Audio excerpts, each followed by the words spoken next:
MDP, warga negara Amerika Serikat ditangkap warga karena diduga mencuri cincin emas di wilayah Kuta Badung pada Rabu 16 Juni 2020 sekitar pukul 11.30 waktu Indonesia Barat.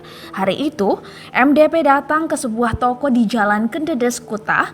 Ia kemudian memilih-milih perhiasan di toko tersebut. Pilihannya jatuh pada cincin emas seberat 1,83 gram.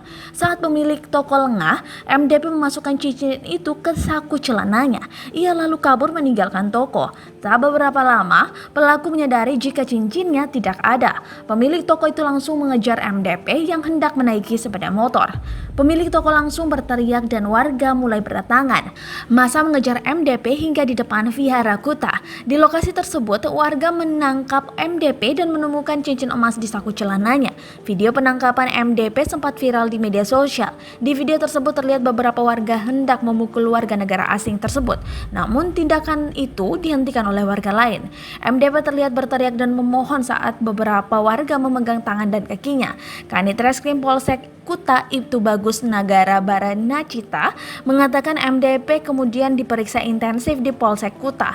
Namun pelaku tidak mau mengakui perbuatannya. Menurut Baranacita, kepada penyidik MDP menyebut insiden tersebut terjadi karena salah paham. Pelaku tidak kooperatif dan tidak mengakui perbuatannya dan mengaku telah terjadi salah paham, kata dia. Periksakan.